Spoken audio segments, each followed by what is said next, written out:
Chaitanya Jaya Nityananda Jaya Shri Caitanya Jaya Nityananda Jaya Jaya Sri Chaitanya Jaya Nityananda Jaya Jaya Shri Caitanya Jaya Nityananda Jaya Dvaita Chandra Jaya Gaura Bhakta Vrinda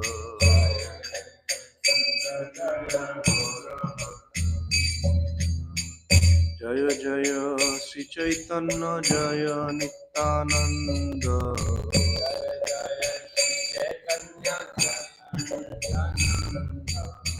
Jaya Dvaita Chandra Jaya Gaura Bhakta Vrinda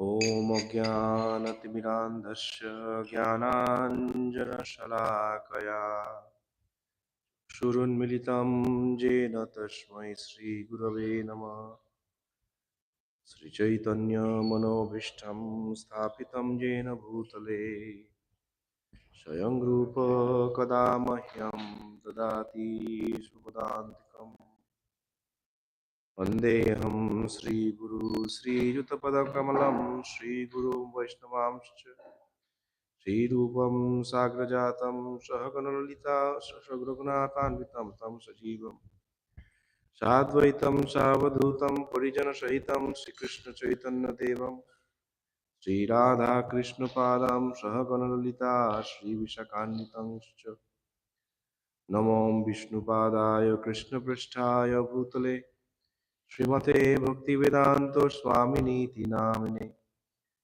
Namaste Saraswati Deve Gauravani Pracharine Nirvishesha Shunyavadi Paschatya Deshatarine Namo Mahavadanyaya Krishna Prema Pradayate Krishnaya Krishna Chaitanya Namne Gauradhishe Namo Namaha Taptakanchana Gaurangi Radhe Vrindavaneshwari Vishabhanu Sute Devi Pranamami Haripriye He Krishna Karuna Sindhu Deenabandhu Jagatpate Gopesha Gopika Kanta Radha Kanta Namaste.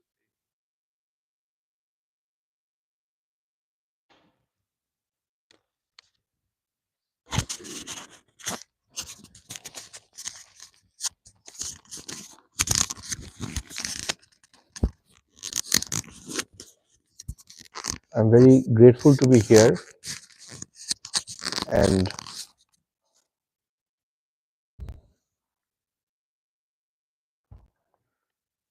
I thank the wonderful devotees for their kind hospitality. And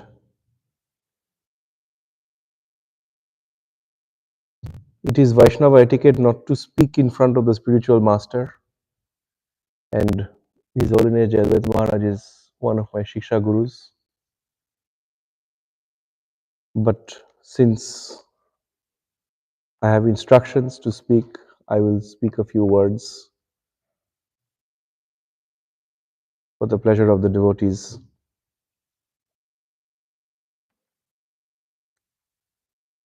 The verse that we are reading from today is Caitanya-caritāmṛta, Ādi-līlā, chapter 14, verse number 18.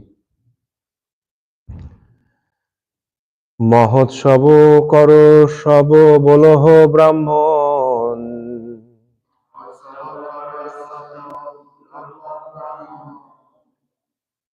আজি দিন ভালো করিব নামকরণ মহোৎসব করো সব বলহ ব্রাহ্মণ আজি দিন ভালো করিব নামকরণ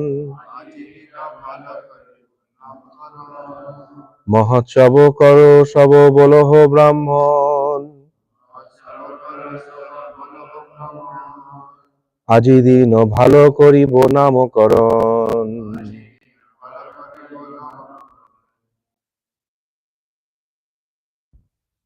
মহোৎসব করো মহোৎসব করো সব বলহ ব্রাহ্মণ, আজি দিন ভালো করিব নামকরণ।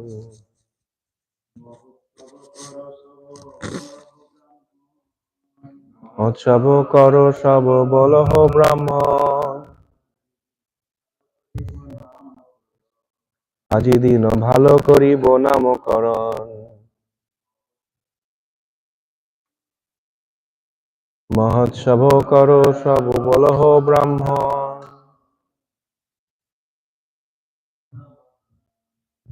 আজি দিন ভালো করিব নামকরণ।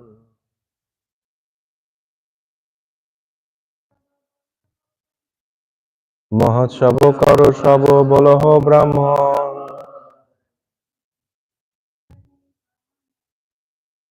আজি দিন ভালো করিব নামকরণ।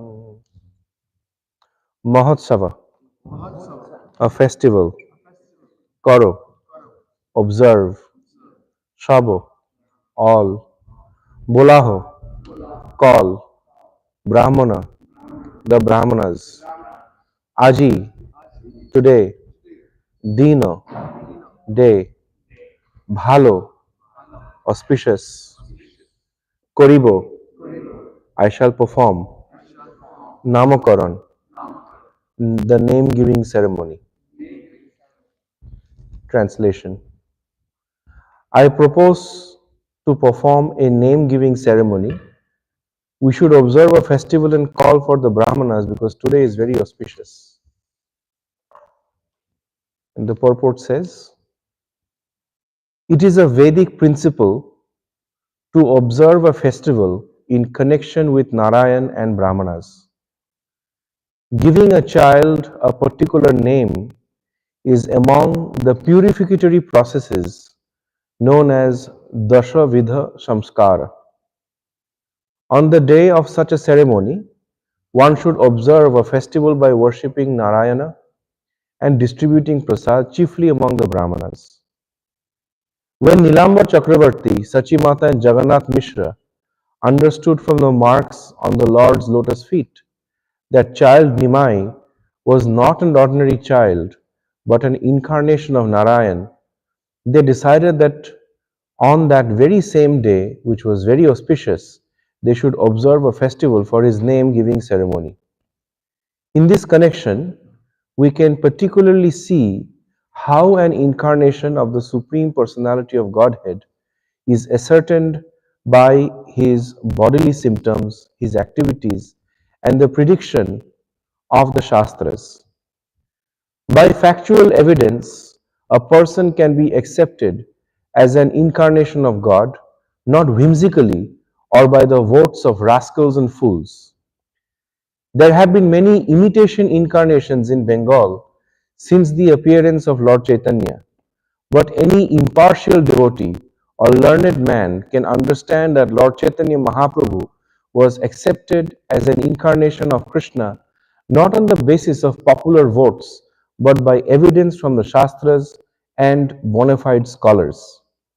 It was not ordinary men who accepted Sri Chaitanya Mahaprabhu as the Supreme Personality of Godhead. In the beginning, his identity was ascertained by learned scholars like Nilamba Chakravarti, and later all his activities were confirmed by the 6 Goswamis, especially Srila Jiva Goswami and Srila Rupa Goswami, and many other learned scholars with evidence from the Shastra. An incarnation of God is such from the very beginning of his life.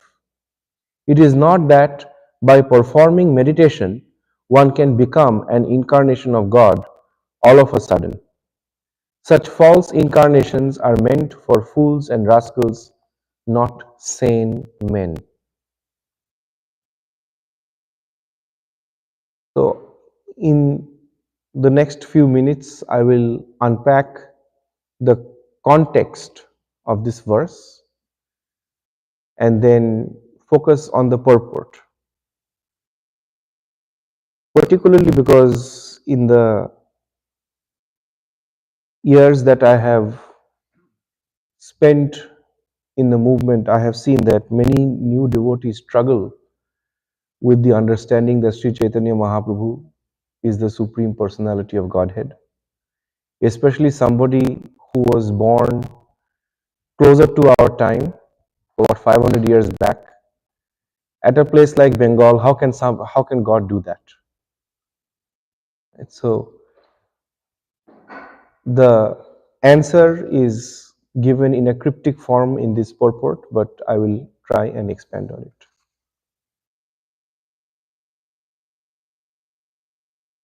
One of the observations I made while I was doing my research on the Caitanya-caritāmṛta many years back at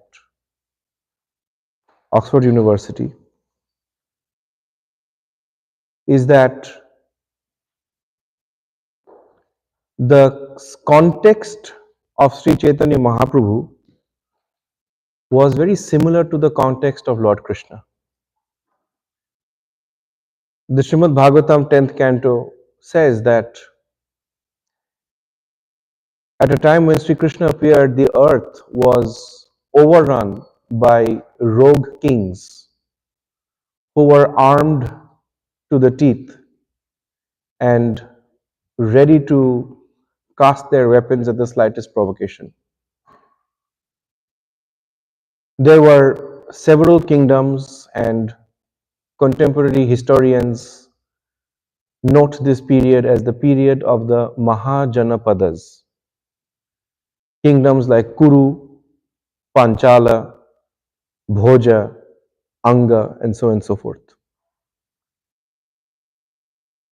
Similarly, when Sri Chaitanya Mahaprabhu appeared, the land of Bharata was divided into several empires, and Bengal, what is Bengal today, Bihar, parts of northern Orissa, Bangladesh, was under a empire called the Shahi Empire. And the history of the Shahi Empire is evident in Sri Caitanya-caritāmṛta itself, and you may look it up on the look up the history of Nawab Hussain Shah, who was the emperor of Shahi Empire in Bengal. Contemporary to the Shahi Empire in Bengal was the Delhi Sultanate.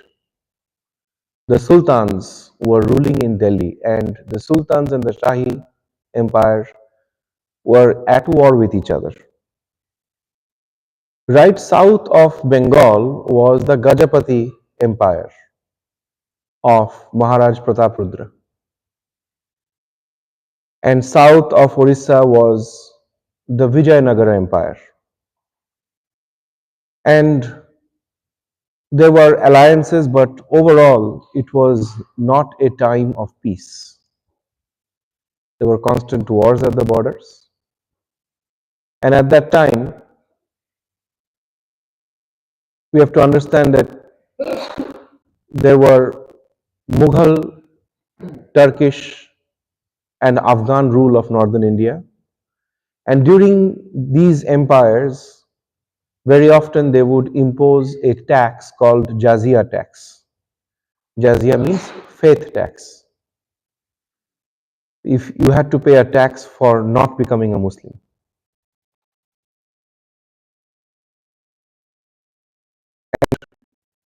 The rule of the land, which was Shariat, mandated public gathering and music.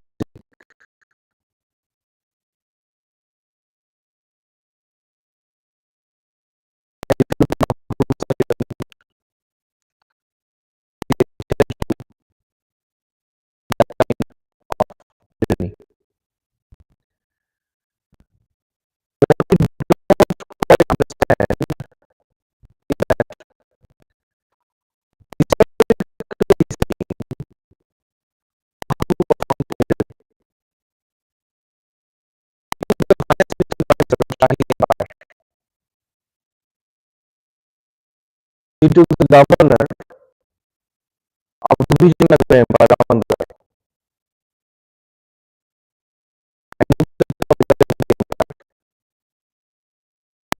them war with each other.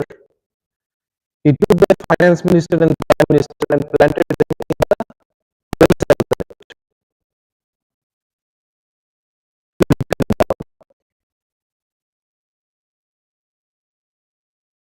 something the greatest minds of their time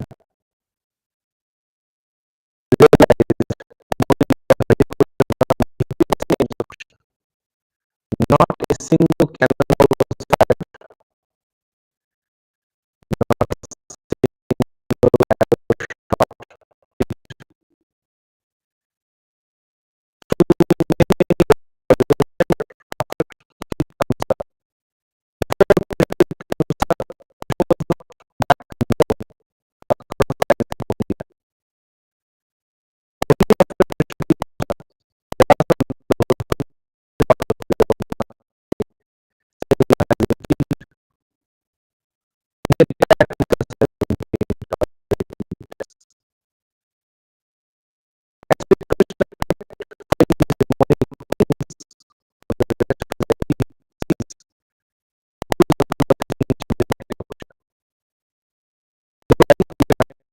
We saw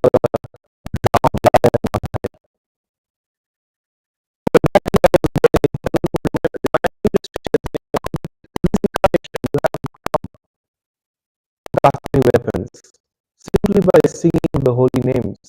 You can accomplish what you have accomplished by other means in other ages.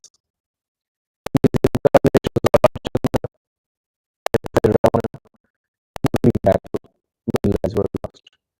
His incarnation as Sri Krishna, there was a very big battle. But remember, his incarnation as Lord Sri Chaitanya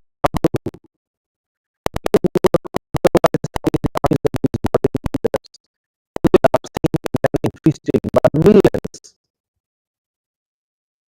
and not participate in war. And so that is the historical context of Chaitanya Mahaprabhu. And after his pastimes,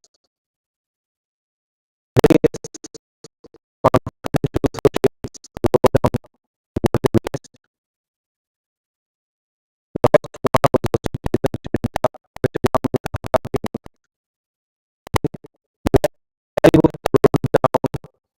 What he witnessed about Chaitanya Mahaprabhu in the early days in Navadvip.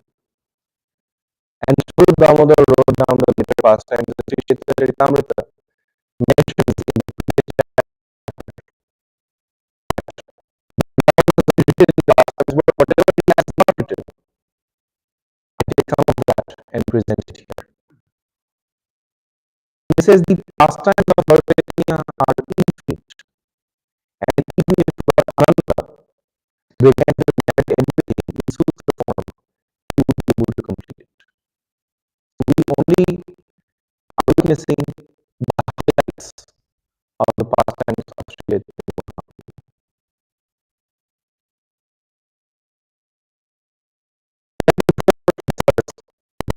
Purports give certain ideas on how to calculate time, and they say, no, because the Leo has headed Luna. Eclipse, just like 539 years ago. And eclipses are considered to be inauspicious. And in the English language, if you notice, there is a semantic or etymological connection between lunar, which is the moon, and lunacy, which is madness. The word lunatic is somebody who is moonstruck. And ancient Greeks and we noticed that especially during full moon, some people start behaving very strange. This is a lunatic from lunar, the moon. So don't stare at the moon. I'm just joking. The movement of the moon has an impact on, you know, this high tides and low tides. And this is basically the logic of our Vedic calendar. Like we observe Ekadashi. Ekadashi means 11th day of the moon. The sound is very choppy. I have no idea what to do.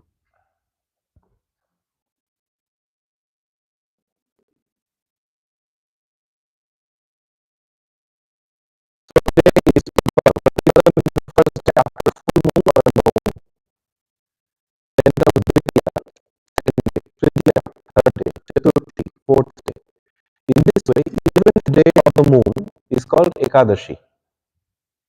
It has been observed that the oceans and the rivers begin to swell on the 11th day and continue to do so till no moon and full moon. And therefore, in traditional India, there was nothing called a weekend. Ekadashi was break from work. And you started observing Ekadashi the day before called Odhivash, and you ended the day after called Parayan. So twice a month, you took 48 hours off to hear chant associate.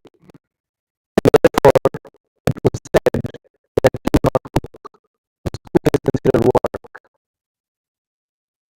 Anything that has to be cooked, keep it very simple, eat fruits, milk, and spend the time chanting the holy names and associating with Vaishnavas. And so sometimes, another one.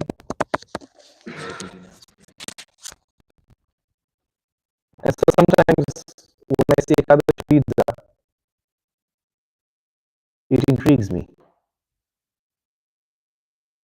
These festivals, Ekadashi, Gaur Purnima, they are considered the mother of devotion.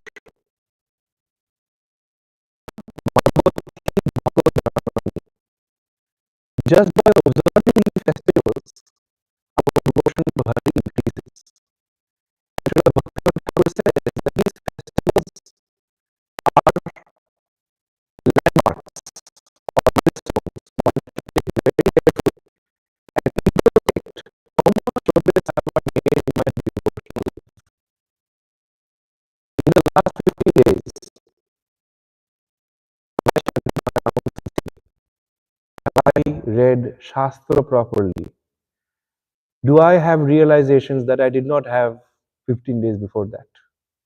In this way, one should take each Ekadashi, each festival seriously and introspect to see how much progress have I made in my devotional life. This is the purpose of such festivals. And a festival such as today, Jagannath Mishra, are occasions of meditation. Because the Lord expresses Himself for the sake of uplifting His devotees by sharing His names, forms, qualities, and pastimes. In this episode, what happened is Mahaprabhu, as an infant, was laying down in his bed. One version of the audio is he is laying in his bed as it was, and he observed that the marks of the feet of Lord Vishnu is there. Another time they observed that the imprint of the feet of Lord Vishnu is in their house. And Jagannath Mishra said, "Oh, this must be Krishna, the deity, playing around in our house." And they called Nirama Chakravarti, the grandfather, and said, "These kind of miraculous things are happening." And Nirama Chakravarti said, "I told you this is not an ordinary child. In fact, this is an incarnation of Lord Narayan himself." And the Srimad Bhagavatam explains that the incarnations of the Lord are as infinite as waves of an ocean. And there are different kinds of incarnations, and Caitanya-caritāmṛta explains that in the Ādi-līlā, in the preceding chapters. But there are some incarnations that are avataras. Avatarana, like for example, if you climb down the stairs from the brahmachari ashram to the temple hall, that's called avatarana, climbing down. And avatar is somebody who descends or climbs down. But there is something called an avatarin, source of all incarnations. Like the Srimad Bhagavatam explains, Krishna is Bhagavan Swayam, the source of all incarnations. How does that work? The 6 qualities of Bhagavan, all wealth, fame, strength, knowledge, beauty, and renunciation or detachment, is seen in its completeness, and Rupa Goswami explains in his Bhakti Rasamrita Sindhu that there are 64 qualities that exist only in Sri Krishna in its completeness. That is what makes him Bhagavan Swayam. As Prabhupada explains here, it's not popular vote, not sentiment. And just this year, we just had a festival in India called Kumbh Mela. In Kumbh Mela, there were multiple Kalki avatars going around. You know this? Many Kalki avatars, a lot of them. And about a couple of decades or so back, in South India, one leftist media channel wanted to expose such Kalki avatars. So they invited about 10 of them on a TV show. And within 20 minutes on live camera, all these Kalki avatars were beating each other up and screaming and pulling each other's hair and calling each other names. And the TV station said, look at the condition of these Kalki avatars. And so avatars often become cheap business in India. And just as before going to a doctor, you check credibility. Before accepting anyone as an avatar, we check credibility on the basis of Shastra, and the topmost thinkers of their time point out that this is an avatar. And the preceding verses say that here are 32 particular physical signs that you will see in an avatar. And so Gauranga Mahaprabhu is an avatar that is a Channa avatar, covered. But in his ontological essence, he is an avatarin. He is not an incarnation of Krishna. Chaitanya Mahaprabhu is Krishna. And as we go further in the Caitanya-caritāmṛta, we will notice that, like when Sri Krishna was born, for a moment the earth was just beautiful. Not that these demonic kings were gone, but Mother Bhumi produced flora and fauna that was bountiful. Similarly, when Sri Chaitanya Mahaprabhu appeared, the purpose of his appearance was to make everybody chant the holy names. And so Kaviraj Goswami explains that when a spotless moon was born in Nadia, the moon with so many spots had to hide, and therefore there was an eclipse. And because during an eclipse, people start behaving strange, certain spiritual practices are recommended, such as you go and take bath in the Ganga and chant the names of the Lord. So when Mahaprabhu appeared, there was an eclipse and everybody was in the Ganges chanting Hari Hari. And it is said that sometimes when devotees chant, others mock them. It's either Nam Aparad or Nama Bhash, one of the two, depending on the mindset you have. And so those who are non-devotees in Navadvip saw the devotees chanting the names of Lord Hari, and they began to mock them. Hari Hari.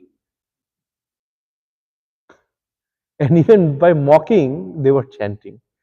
In this way, Sri Chaitanya Mahaprabhu made the devotees and the non-devotees chant the holy names.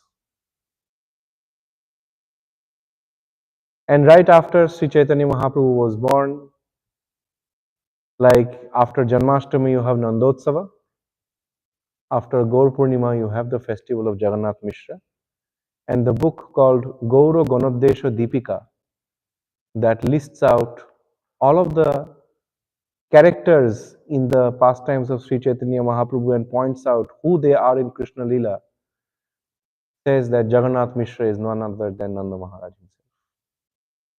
himself. So today is the festival where the embodiment of Nanda Maharaj in Gaur Lila celebrates the appearance of Sri Chaitanya Mahaprabhu, and even after 539 years, we join him in celebration. Last night there was a grand feast, and today there is going to be a grander feast. And so you're welcome to take part, and I will pause here and take any comments, reflections, realizations, or questions.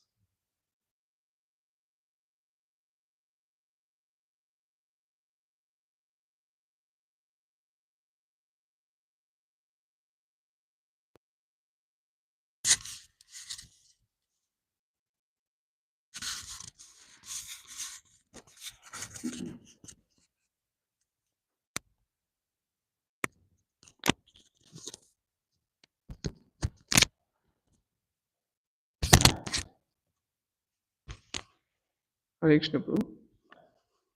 With respect to Lord Chaitanya Mahaprabhu's miracles, so to speak, when we see that on his tour over, through South India and back, it is said that he would actually give love of Krishna to many, many, many people, and each one infected by the love of Krishna from Chaitanya Mahaprabhu would infect many others. But over time, we don't see it today. So then, of course, I've heard like some explanations, but I'm not convinced. So I just wanted to ask that question. So if it was so, which was just 539 years, 500 years back, then why do we not see many many people chanting Hare Krishna Mahamantra today in South India? We do see, but South India had the influence of other traditions of Vaishnavism more than Gaudiya Vaishnavism. And those traditions continued. If you go, you see, India is essentially a Vaishnava country. Not everybody understands it because they don't understand what Vaishnava means. But the Ramayana is a Vaishnava text. The Mahabharata is the Vaishnava text. The Bhagavad Gita is a Vaishnava text. And recently I gave a lecture in Radha Gopinath Mandir, Mumbai, where I explained that even the Indian national anthem is a Vaishnava song. And Krishna's birthday is a national holiday. So the influence of Krishna is very evident. You go to Vrindavan, they are playing Holi. It is a festival that Sri Krishna used to play. Diwali is the largest holidays. Even they are lighting lamps in White House for Diwali. It's a festival of Lord Ram. So Vaishnavism has always been very diverse. You go to Orissa, you have the Jagannath flavor of Vaishnavism. You go to Andhra Pradesh, you have Balaji version of Vaishnavism. You go to Maharashtra, you have Lord Vithala. You go to Gujarat, you have Dwarkadhish. So the influence of Krishna and Lord Ram is all pervasive. But the public singing of holy names was something that was introduced by Sri Chaitanya Mahaprabhu particularly. And that influence is still seen. I have seen, there are South Indian groups that go out in Sankirtan. Take a look on YouTube. They don't do it in the same style as the Gaudiyas do, but they do. And it is said that Sri Chaitanya Mahaprabhu met Guru Nanak. Hmm? And if you look at the practice of Sikhism, they have Nagar Sankirtan, they have Kirtan, they have Langar. Langar means feeding. Essentially, what Mahaprabhu was doing for millions of people. A version of that got adopted by Sikh Dharma. And Sikh means disciple, Shishya. So the influence of Chaitanya Mahaprabhu is quite pervasive. And also, Vrindavan was practically gone due to invasions. And Chaitanya Mahaprabhu came and he literally jumped into someone's rice paddy and identified Radha Kunda. And it was only one or two generations later, these were actually legally registered under the first Vaishnava institution called the Vishwa Vaishnava Raj Sabha. And so, if you look at it, in a sense, the International Society for Krishna Consciousness is an approximate poetic translation of the Vishwa Vaishnava Raj Sabha. Vishwa means international, Sabha is society, for Vaishnava Raj. Vaishnava Raj is Krishna Chaitanya, Krishna consciousness. So the International Society for Krishna Consciousness is a translation. And in that sense, Srila Prabhupada was very clear that I have not created anything new. I have handed everything from our previous acharyas as it is. And you and I are chanting the holy names today in Brooklyn. And so definitely the influence of Sri Chaitanya Mahaprabhu is there. However, we have to understand that we are torch bearers, and there were generations in between that were brutalized because of their devotional service. In India, with various foreign rulers, there were incentive to give up one's cultural identity, either for the sake of getting a job or for the sake of not paying faith tax, or for whatever reason. And millions of people, quote unquote, converted. Now, if you look at the practice of dharma in India, there is no question of conversion. Conversion is a foreign concept. Somebody could be a Vaishnava and practice ahimsa just like Jains. Even today, when Vaishnavas fly on airplanes, they order Jain meals. The traditions of dharma overlap majorly, even though there are many distinctions in metaphysics and practice. But in what is now called Hindu, Buddhist, Jain, and Sikh traditions, there is a deep respect for dharma. But that's not essentially how everybody thinks about one's beliefs and behaviors, which is guided by dharma. And therefore, it is imperative that generation after generation of people make the effort to do something to protect dharma. And Bhaktivinoda Thakur says that in every civilization there is dharma. And do not think that avatars are only born in India. To the extent there is dharma and that dharma is violated, avatars appear. But avatars reinstate dharma but do not give bhakti. Only when there is a bhakta, people can get bhakti. And therefore, it takes effort every generation to preserve it. And there were some generations that weren't able to do it.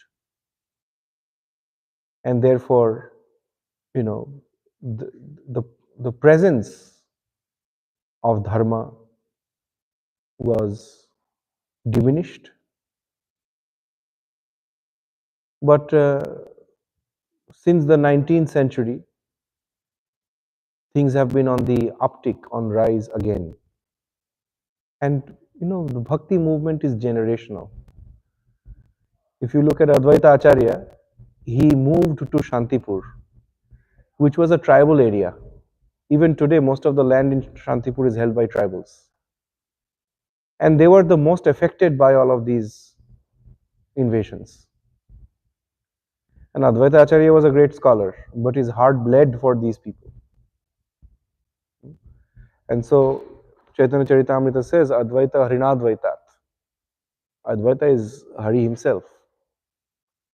And he had to make efforts and cry and scream at his Shalagram Shila with Ganga water and Tulasi, Lord appear now. So everybody has to make their sincere effort before the Sankirtan movement can flourish. In this material world, truth gets covered very quickly. Was I able to address your question? Any other questions? Thank you, Prabhu. So, as I understand it, you mean that when Chaitanya Prabhu gave love of Godhead to others, it was not necessarily in the exact specific way that everyone will be chanting Hare Krishna, but rather the spirit of Vaishnavism that was spreading through generations. And on the second factor is that brutality by invaders is what curbed the generation passing on of all that. Is that correct, Prabhu? My understanding. Yes. Hare Krishna, Prabhuji. Prabhu, we hear that Mahaprabhu chose to stay in Jagannath Puri because that was Sachimata's desire. Mm. But are there any more reasons to it, like undisclosed reasons on why Mahaprabhu chose Jagannath Puri? Nothing is undisclosed. But Mahaprabhu is Radha Bhava Dyuti Vigalitam Naumi Krishna Swarupam. I wrote a dissertation about this. You can read it if you like. There is one thing, speaking just logical theology. For God to know what it feels like to love God is impossible. For God to know what it feels like to love God is impossible. And that is the basis of the theology of Sri Chaitanya Mahaprabhu. God has to remove himself from his subjectivity. Because everybody has a subjective perspective, right? You are a questioner, I am answering. These are our subjective positions. The subjective position of Krishna is he is Rasaraj. He is the king of all rasas. But what is the rasa of loving Krishna? How can he know? And so Sri Krishna has to remove himself and position himself in the subjective position of Srimati Radharani to know what it means to love Krishna. This is the logic of Sri Gauranga Mahaprabhu. And in one book called Mahabhav Prakash, written by Kanai Khuntia, who is mentioned in the Caitanya-caritāmṛta, this explanation of the Bhagavatam is given, that Sri Krishna had a deep secret for his entire life, which was Sri Radharani and Sri Vrindavan Dham. Because if you think about it, after Sri Krishna leaves Vrindavan, comes to Mathura, and then, for the rest of Krishna's presence, he is in the mood of Vasudev Krishna. Externally, he is Vasudev Krishna, internally, he is Brajendra Nandan Krishna. Even though he is married to his 8 queens, he still thinks about Vrindavan and Radharani. But he is not able to express it openly because if any of these Jarasandha and others know what is dearmost to Krishna's heart, do you think they will spare Vrindavan? So, Sri Krishna literally goes through the rest of his Leelas, engaging, dealing with the Pandavas and negotiating peace with the Kauravas and so on and so forth. But internally, his heart is in Braj.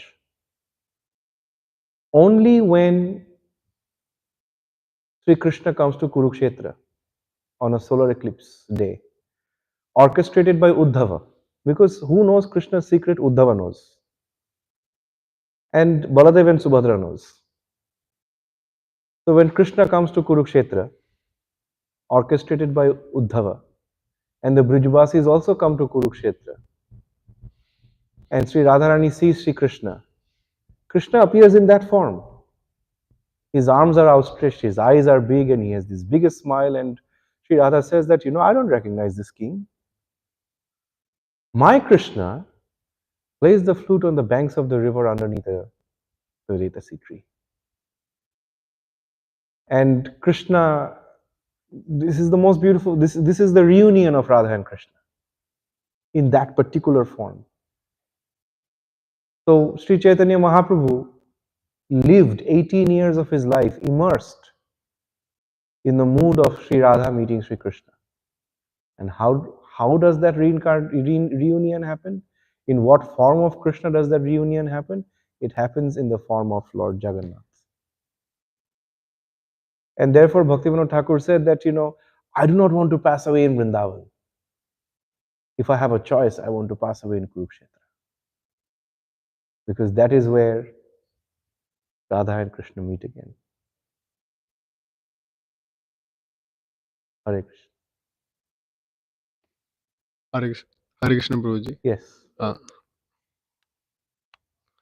So you were explaining about Ekadashi and how we should compare ourselves, like how we did in past 15 days, have we progressed? But I did not say that. Bhaktivinoda Thakur said that. oh yeah, for from your lecture I've heard. So like, how should we understand our progress in spirituality in terms of, oh, I've chanted this many rounds attentively. I didn't. I completed my rounds before 8 a.m. I'm sleeping well. I'm Those are reading. externals. So just wanted to understand what are the, how should we understand, and also one more question is there any pastimes of Chaitanya Mahaprabhu explaining about Ekadashi, or is he So first is our eagerness to serve Vaishnavas. That is the golden yardstick. Especially when Vaishnavas around us are doing better than us. Do we feel competitive or do we feel jubilant at their progress? That is the first thing, because material world is essentially the experience of envy that leads to embodiment. But if we are able to feel happiness at the progress of other Vaishnavas and eagerness to serve Vaishnavas, that is the first symptom we are making any progress. And that paired with attachment to chanting the holy names. Very often we go to our chanting as if it's a chore, or that's the least boring thing you do when you're otherwise bored. I don't have anything to do, I have time pass, instead of doom scrolling, which I've already done 5 hours today, let me put my hand in the bag. But I have heard from some very deep Vaishnavas that when you are eager and you look forward to chanting and you deprioritize everything else, then you know that you're actually making progress. And then comes, Vishwanath Chakravarti Thakur explains Ado Shraddha Tata Sadhu Sango, so on and so forth. There are 9 steps in progression of bhakti. There will be steps which is ghana taralo. Ghana taralo means sometimes there's a lot of enthusiasm and overexertion in service and bhakti, and in other times like, what the heck am I doing with my life? How did I get stuck with these people in this temple? Though our mind is like that, it will play tricks. So to the extent we are able to subdue that monkey mind and actually feel attachment to the holy names, to Shastras, Guru Goshte Goshtalayeshu, Raghunath Goswami says that, to spiritual masters, to Krishna, to the Gopas, to Vrindavan, to the holy names, to Shastras, if our eagerness towards that increases, then we are making progress. But it's good, Bhaktivinoda Thakur says, it's good to introspect. Introspect means, you scan your heart. You sit down and you ask yourself, where am I going wrong? What can I change? How can I deepen my practice on a regular basis? And as I said, Ekadashi is traditional Vedic, like a weekend. When the Muslims came to India, they brought with them Jumabar, Fridays, as the holiday. When the British Raj came, they turned that into Sunday, which is in the Jewish system, you have Sabbath, which is on a Saturday, right? Only because the Christians didn't want to be like the Jews, they made it Sunday instead of Saturday, and the Muslims didn't want to be like the Christians and the Jews, they made it Friday.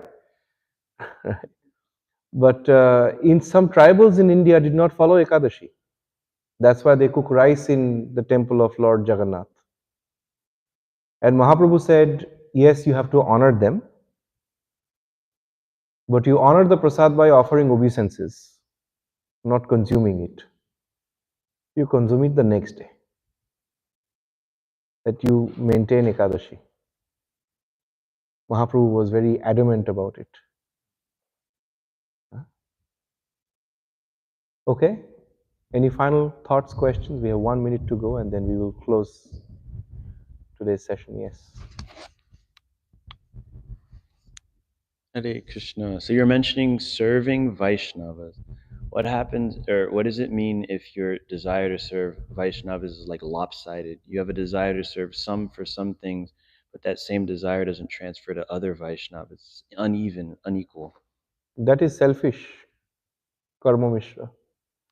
If I say I love you because I know you're the president of USA, I say I love you, but I love you only because I know you're the president of US and I'm going to get something out of you. If I love you knowing who you are, and because of knowing who you are, that's Jnana Mishra. And if I'm loving, trying to figure out what I can get out of you, that's shopkeeping. That's not love. So that is not service to Vaishnava, that's manipulation. But out of the genuine goodness of your heart, you feel that, let me serve any Vaishnava that Krishna sends to me. And that's different. Without expectations. Ahoituki, apratihata. Okay, it's 9 o'clock. Breakfast time. Thank you so much. Hare Krishna. Vancha kalpatarubhyascha kripa sindubhyo evacha. Patitanang pavanebhyo vaishnavebhyo namo namo.